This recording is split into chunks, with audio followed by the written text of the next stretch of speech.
Hello and welcome to the Choralosophy podcast. This is a bite-sized back-to-school tip episode. I've never done one of these before, but I have this form on the main page at choralosophy.com. It's an embedded Google form. So if you go to choralosophy.com, it's right there on the front where listeners to the show can write in about a variety of things in a format that I will actually be able to keep track of. Right. So if you send me a Facebook message, it gets buried with a whole bunch of other Facebook messages. If you send me an email, same problem. So this form I put on there a few months back has been collecting a lot of different types of thoughts and comments from listeners, including listeners who would like to come on and share some thoughts with you. So as school ramps back up, I'm going to air some of these, and there'll be short episodes where listeners to the show had been listening and coming up with their own things that they'd like to add. Before we get to today's bite-sized back-to-school helper, we are going to just remind you that as school ramps back up, especially if you are in an area that has the masks coming back, that the best singer's mask on the market is the Resonant Singer's Mask from mymusicfolders.com. It's flexible, it's safe, it's fittable, washable. You can, for people who are immunocompromised and need that added N95-ish type filtration, you can add in filters. It's just a sweet high-tech mask. And you can enter Choralosophy at checkout to get a 5% discount, which if you're ordering for a large group, that really adds up. And of course, you're going to want your Sight Reading Factory memberships filled back in for all of your students, yourself, so that you can get those assessments going, you can get that daily practice going, and you can make literacy, the dream of literacy, a reality. And Sight Reading Factory, I believe, is also the best tool. I don't talk to you guys about the things that, the crappy stuff. I really talk to you about the things that make my job easier, and I believe they can make your job easier as well. So get those memberships and enter Choralosophy at checkout. Last but not least, you're going to need sheet music. And that means you're going to need to go to Graphite Publishing, where they have composers like Eric Barnum, Tim Takash, Jocelyn Hagan, Christopher Harris is got some new stuff on there. I believe you're going to see some Reginald Wright stuff on there soon. Oh, I probably better edit that out. And a variety of other awesome composers. It's just that catalog has exploded in the last year. So go over to Graphite if you haven't been there recently. And of course, you can enter Choralosophy at checkout. And then you're going to definitely hit up ryanmain.com for his independently published stuff that's just so much fun for kids to sing. They dive into it full throttle, and they come out with these great products of pieces that they just really, really love to sing. We sang 2 of Ryan's pieces last year in virtual, weird, hybrid, back and forth school, and it really added to the meaningfulness of that experience. So head over to ryanmain.com and enter Choralosophy at checkout there as well. You guys get all the hookups when you listen to this show. So good luck with your back to school preparation. So today's bite-sized choir tip comes from the mind and the suggestion of William Bennett. William is the director of choirs at Cane Bay High School, and he and I both share a passion, which I thought would be a great short conversation about the use of Carol Dweck's mindset research and scholarship in our classrooms with the choral rehearsal, and how that psychological insight by Dr. Dweck plays into a more productive choral culture and choral environment. So stick around and enjoy this conversation. So Billy B, as all of your friends call you, I'm sure. It's funny you say that, because we did a Zoom call with Eric Whitaker earlier this year, and he kept calling me Bill. So all my students call me Bill. Now tell me a little bit about you and your gig. What kind of choir director are you anyway? So primarily, I'm a high school choir director Awesome. Here in the Charleston area. We live in Summerville. It's about 20 miles outside of Charleston, South Carolina. Uh-huh. And I have about 160 kids across 5 different choirs at the high school. We are about a 2,000 student high school. And but I also am the music director at Somerville Presbyterian Church here in town. So it keeps me pretty busy. So I came across, of course, you and I are going to be chatting here about some growth mindset ideas in the choral rehearsal room and Carol Dweck's work as it relates to that. I'm a big fan of her work as well. I came across her book as part of a professional development assignment at my school, and of course I approached it with my eyes being rolled, as you always do. when Of you're course. getting, yeah, like the next thing you have to do in your summer PD before school starts or whatever. But I remember just having a very different reaction by the time I'd started reading that book or her book, of like, oh my goodness, this is choir. This is Yeah, she is absolutely. describing choir when she talks about how students will approach um, things as if they have talent for a thing or they don't. Like it's Right. just it's Right. a measurement of their inherent talent. And I started to realize, well, that's how kids approach music. They think they were just born that way, or whatever. So so I'm excited about that. So how about you? How did you get into her stuff for the first time? So, probably one of the most influential books I ever read. Just kind of picked it up. I'm a former athlete. I know that you have athletics in your past as well, and so I love coaching books. And I've read, Coach K and Calipari and Patino and all those guys, Bobby Knight. But I picked up a book called Bounce by Matthew Syed, who's an English writer. Um, and he was a former Olympic table tennis champion. And he talked about that's where he got into kind of deliberate practice and that kind of idea, the Eric Anderson stuff. But in that book, he talked about mindset, and and he also talked about a book called Talent is Overrated by Jeffrey Colvin. So I went and read that, and that was where Matthew Syed says we have to unpack the talent myth, the idea of talent being this fixed thing that you're born with. And it really totally changed the way I taught. It totally changed the way I looked at my students. And so Matthew Syed quotes this book.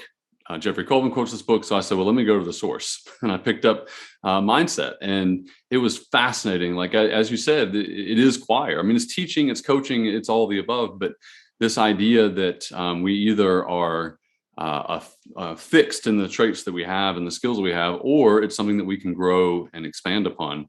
That idea kind of fascinated me. Right. Right. The one metaphor that I use to explain this to people is basketball. Since you've got that, you brought up sports and coaching.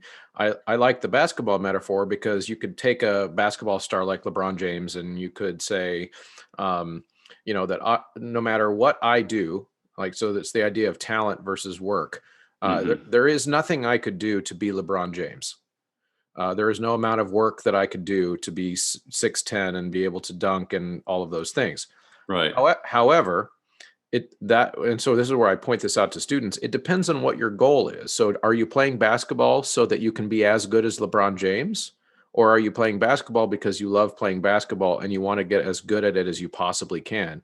And in which case, then the equation is completely different, which is I can get a lot better than I am now at basketball if I were to exercise every day, to do drills every day, to practice at after school every day. I'm not going to be LeBron James, but that shouldn't be the goal anyway. It's your own personal growth, hence the growth mindset. Right. And that's where you look at someone like Steph Curry, Mhm. who, when he was coming out, everyone said he was too small and he, not fast enough. But so he went and learned how to shoot. He said, "I'm just going to shoot better than everybody else."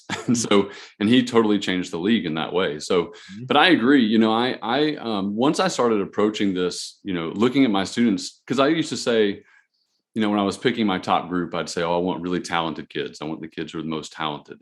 And when I stopped looking at them in terms of talent, and instead of looking at them in terms of work ethic and growth potential, and what are they, how are they approaching their own skill building? Mhm. And I started talking to them in terms of, I'd say, okay, well, my seniors, should they have more skill because they have more experience and they've worked longer at it? So when I'm talking to my freshmen, I can say, hey, I don't want you to look at these seniors and say, oh, I can't do that, right? I want to say, hey, if I work really hard, I'll be able to do that when I'm in their shoes in a couple of years. And it's a totally different approach to what we do. Right. What would you say are some of the ways that you approach this in the classroom as far as a routine?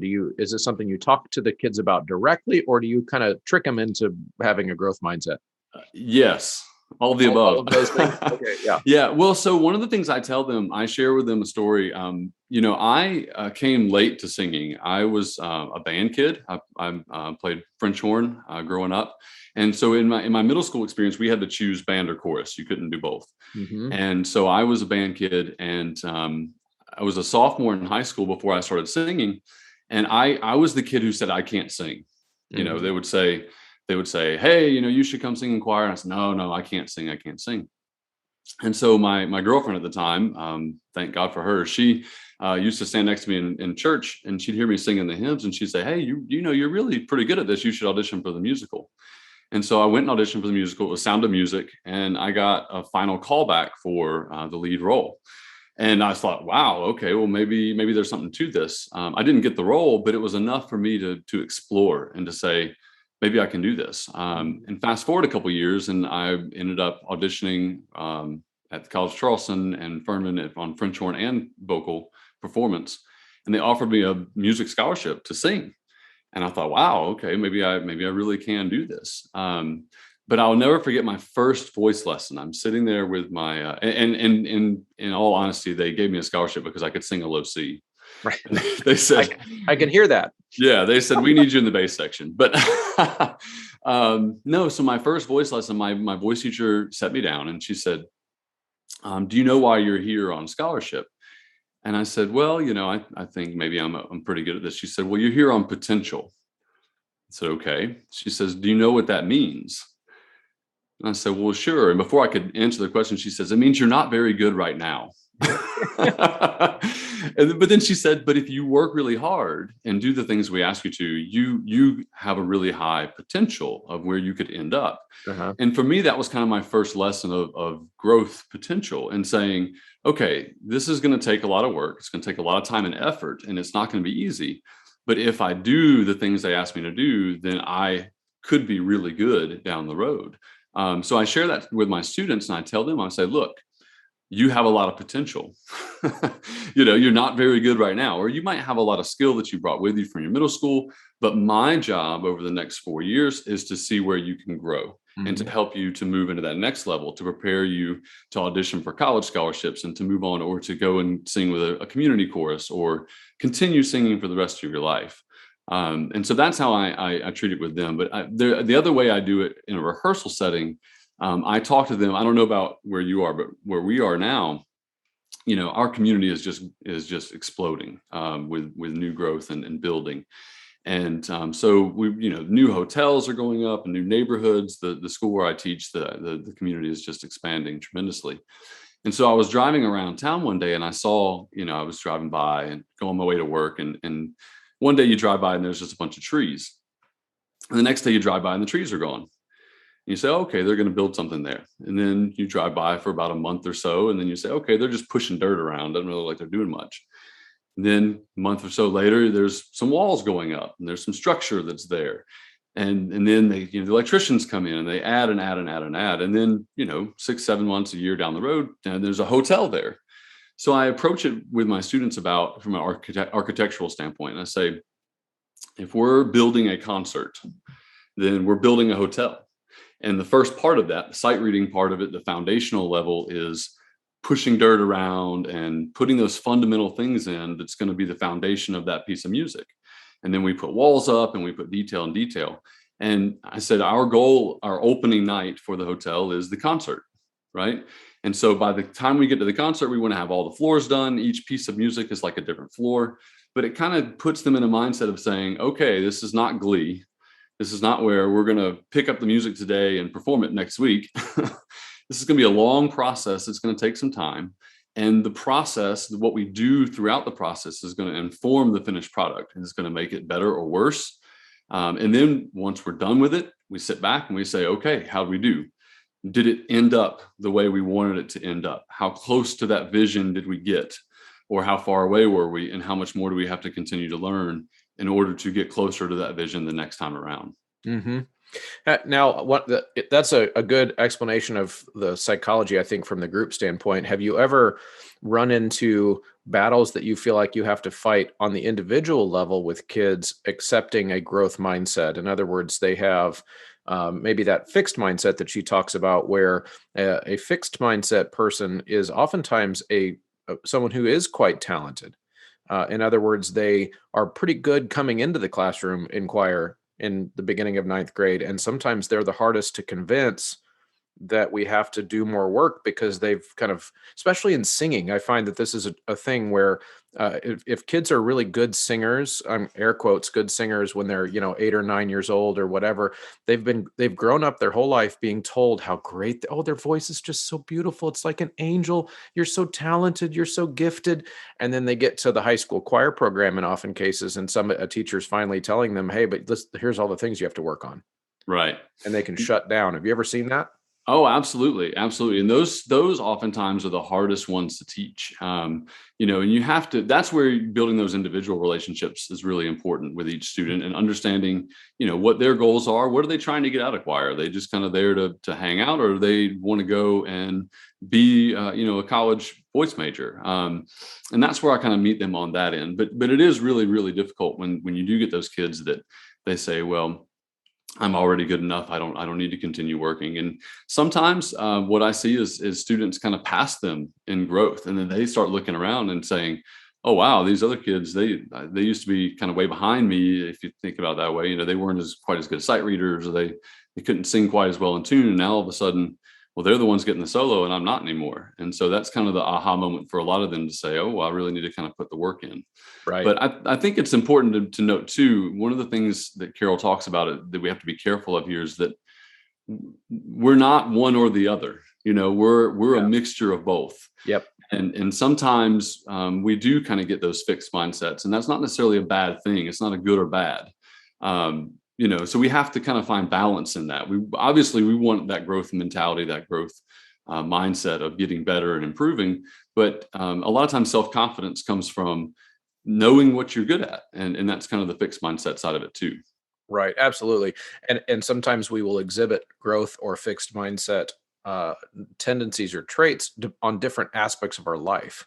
And like you could have a kid who's got a great growth mindset when it comes to their math class, and they're getting that B minus, but they're absolutely willing to keep plugging away and trying to get a little bit higher grade next week, that kind of thing. But then they might walk into the choir class and be one of those, talented 8-year-olds that Yep. and so they might, and I think that's one of the activities that I do, and I'd be interested to hear of some of the activities that you do too, or that play into teaching them these lessons. Is I actually do a reflection activity with my kids at the beginning of the year ish, not like right away, but like at the beginning of the year, once we've gotten to know each other a little bit better early on, where I ask them to reflect on what areas specifically of their life do they feel like they are a growth mindset or a fixed mindset person, so that they can start to jot down, like, I feel like I've got a good growth mindset going here on this aspect, but I'm a fixed mindset over here. And where do you feel like you could tweak those things?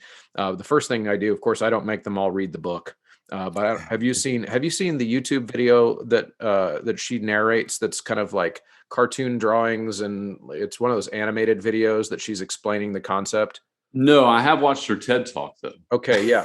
So yeah, the TED Talk's great, but I found, like, for the high school kids, it's like 6 or 7 minutes long, and so it's a good length, and it's that one of those ones where the cartoon is being drawn as the person Yeah. talking. I think that's just called an animated video, but I'll put a link in the show notes when we post this too, so that people can see that. For me, what I do is I show that video, and that generates a short conversation in what is in the concept of fixed and growth mindset.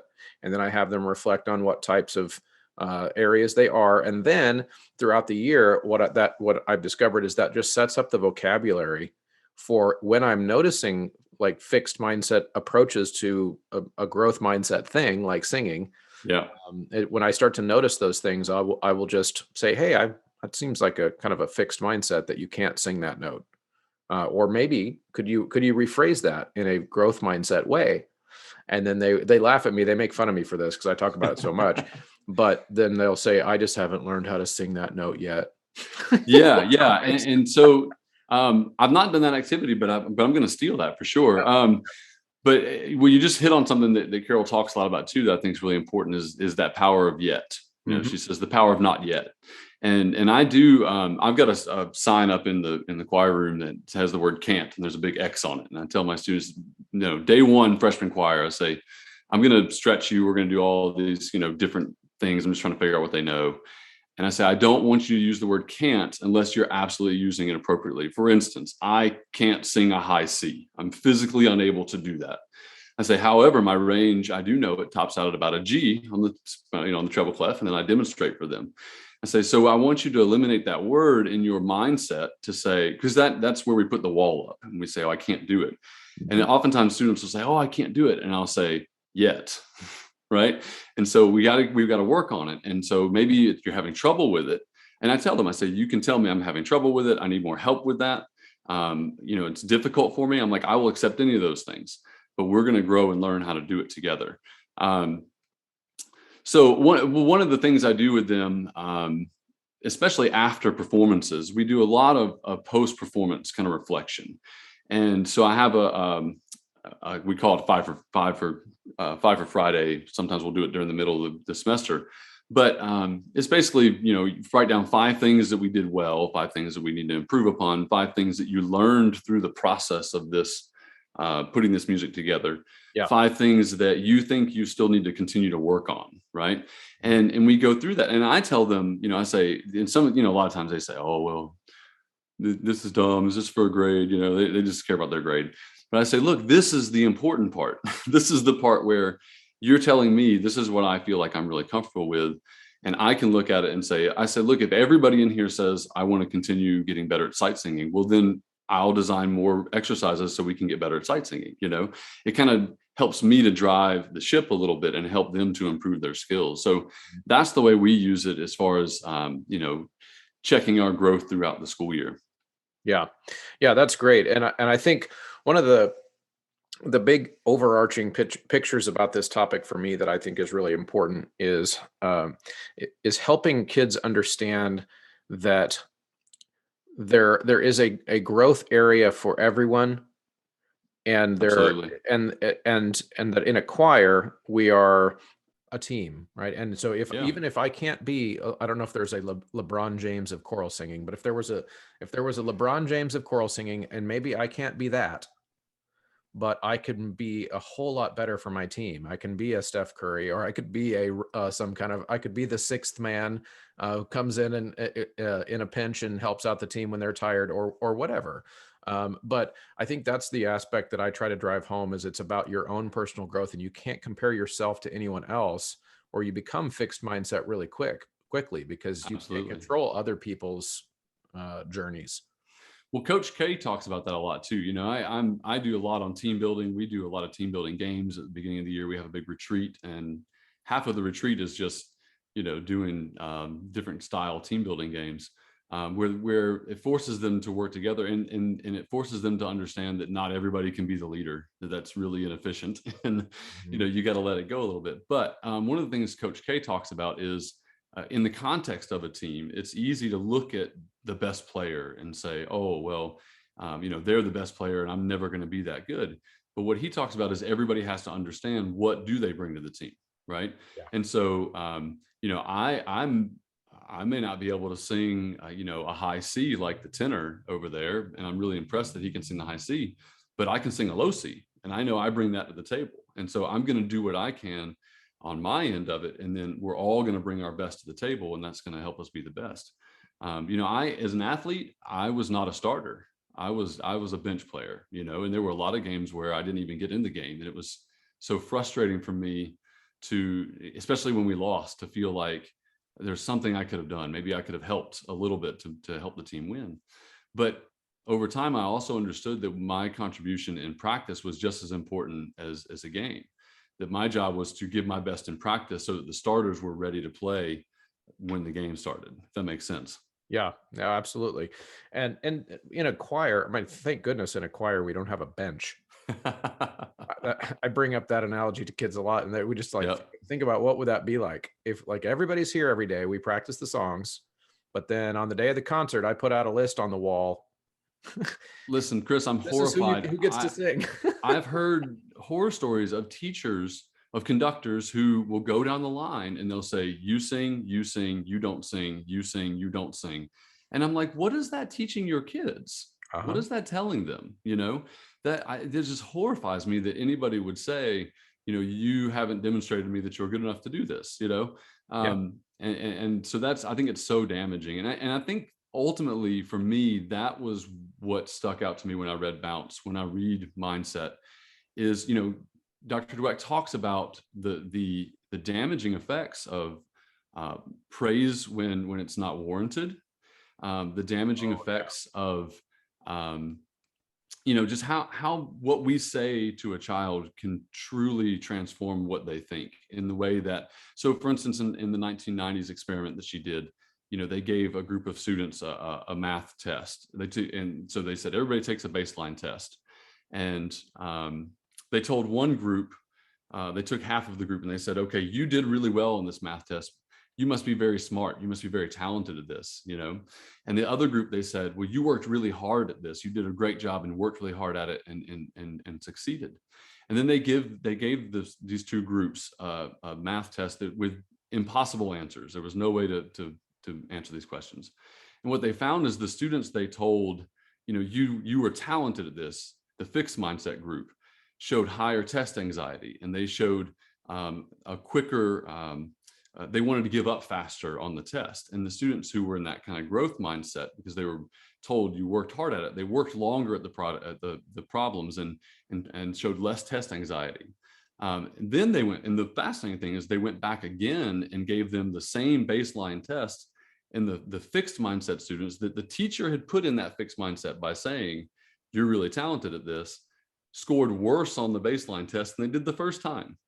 And I'm thinking, this is what's wrong with the education system.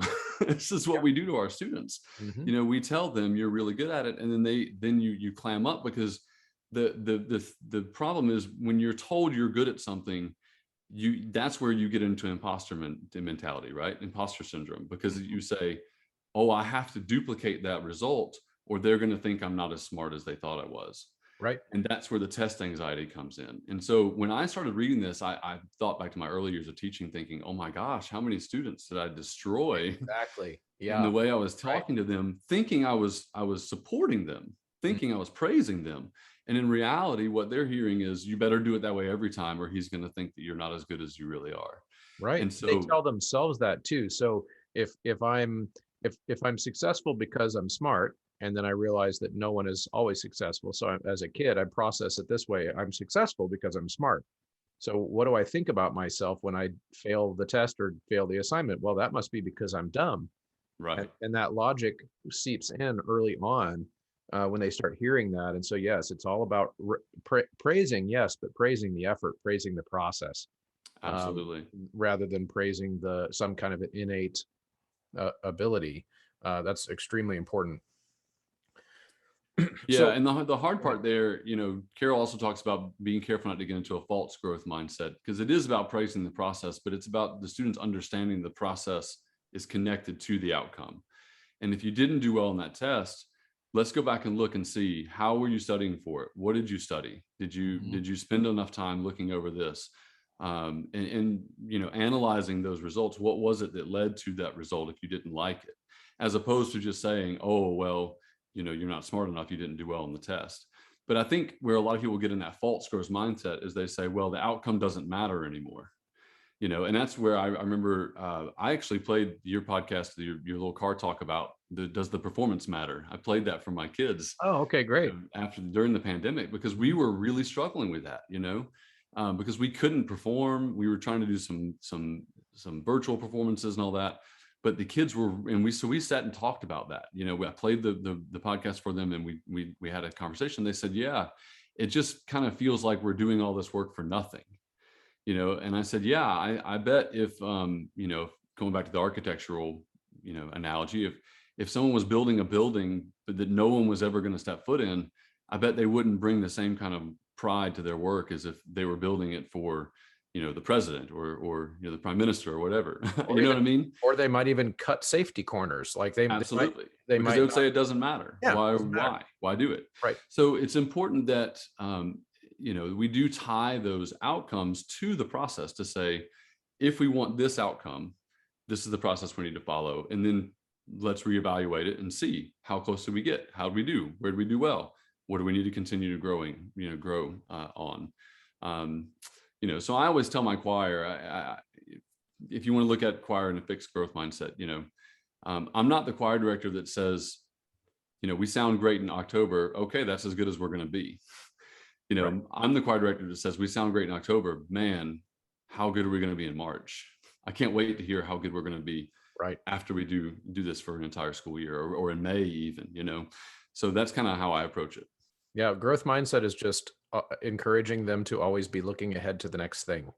Absolutely. Whether it's as a group, the group goals, or their individual goals. And that's really important. Well, on the way out today, this has been really, really informative, and I think actionable for people who don't know Carol Dweck's work. I think you've given us a pretty good summary of some of the key points, but I am going to put a link to her TED Talk, the animated video, and her book, just because I do strongly encourage, I know you do too, people to check that out. But what are some final thoughts that you might have for people, or here's how I would like you to respond, if it's okay. Ways that you would encourage a choir director. You and I have some years behind us, it looks like, no offense. But for maybe say a younger teacher that is needing some growth mindset advice for themselves, but then also to get their school year started off on the right foot in this way. What are some early year tips for us? Yeah, I think build a network of other fine choral conductors and musicians and educators that you can go to, when you need advice and ideas. I think one of the problems from a conducting standpoint, being in that fixed mindset, you feel like you have to do it all yourself and you have to know all the answers. And we don't. You and I have taught long enough to know that we don't know all the answers. Mm-hmm. And we have to continue learning and growing. So find somebody in your district or your area, or just reach out. And ACDA obviously is a great resource for networking with great conductors, but get involved with those people and pick their brains and get ideas from them. But I think at the beginning of the school year, I spend so much time at the beginning of the year just kind of what I call it leveling up. I start things kind of easy, and then as soon as I feel like they got it, I change something up. If we're doing solfege exercise, we'll take a syllable out, or we'll switch it around. We'll sing sight reading examples in retrograde, Mm-hmm. just to make it more difficult for them and keep them on their toes and keep them thinking, and being really creative about that, and setting that as the expectation for the year for my students to understand, hey, as soon as we've mastered this, we're going to level up to the next thing, and we're going to continue raising that bar and pushing ourselves to get better, to see how good can we really be. Awesome. Well, thank you. I appreciate the advice for everybody, and definitely second your motion there for growth mindset in the choral classroom. Thanks for spending some time with me today. Thanks for having me today, Chris. It's been a pleasure. Awesome. Thank you, as always, for sticking around to the end. I hope you enjoyed this short conversation about Carol Dweck's mindset research. And I think it's if you're not familiar, please buy the book, watch the TED Talk, watch the YouTube video, which will be in the show notes. It's really mind-bending stuff. I think you will really enjoy it if you dig into it just a little bit. As always, like, share, leave comments, leave ratings in podcast apps. The Choralosophy Patreon is a great way for you to get involved behind the scenes in the underwriting of the costs of the show, if you think that this show provides you value, or just because you want to be helpful and you want to contribute to this resource for others so that it can maintain free downloads, no paywalls, all those types of things. So head over to patreon.com/Choralosophy if you would like to be a part of that for $3 a month. The other ways you can help, of course, are to head to the sponsors, Voce Vista, Sight Reading Factory, Graphite Publishing, RyanMain.com, My Music Folders, and using that Choralosophy discount code when you purchase things from those awesome choral vendors. Thanks a lot, everybody. See you next time.